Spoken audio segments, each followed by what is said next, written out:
Bienvenue à tous sur ce merveilleux site. Je voulais vous dire déjà que vous formiez une nouvelle communauté de chercheurs, puisque chaque fois qu'on renouvelle tous les 2 ans cette école de l'innovation thérapeutique, c'est une nouvelle opportunité de créer une communauté. Ce qui est assez intéressant, c'est qu'on parlait beaucoup de ce fossé entre le public et le privé.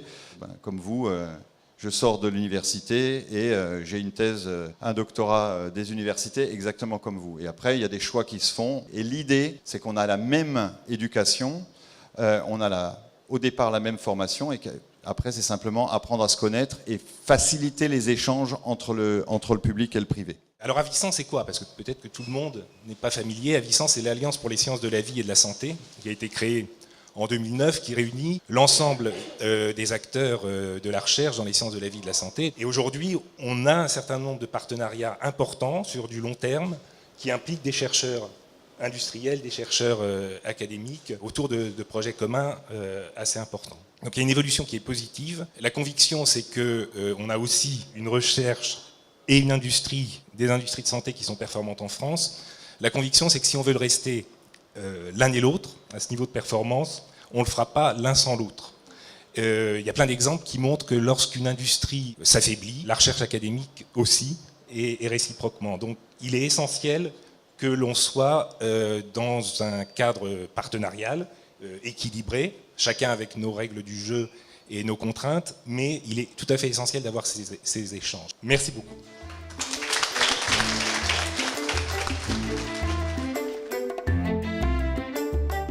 En rassemblant une 60aine de personnes issues de la recherche académique et des laboratoires privés, l'ambition de cette 2e école de l'innovation thérapeutique consiste à promouvoir les partenariats entre public et privé, notamment auprès des jeunes doctorants et post-doctorants.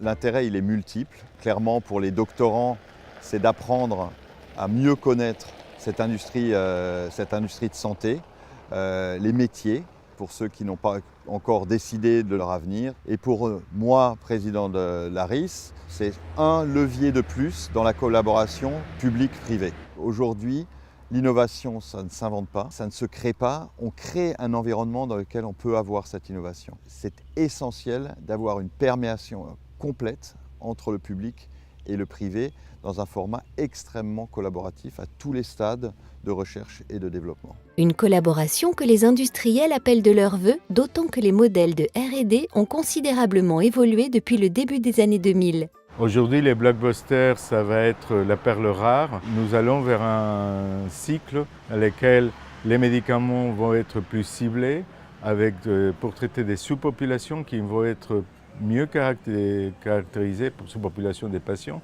mieux caractérisées, dans laquelle on va donner le traitement adapté à cette sous-population. Donc ça veut dire des niches, mais qui vont être traitées plus efficacement que quand on traite un grand ensemble des patients qui ont des étiologies souvent différentes de la maladie. Une mutation qui conforte les organisateurs de l'école de l'innovation thérapeutique dans leur choix de préparer au plus tôt les jeunes chercheurs à ces nouveaux défis.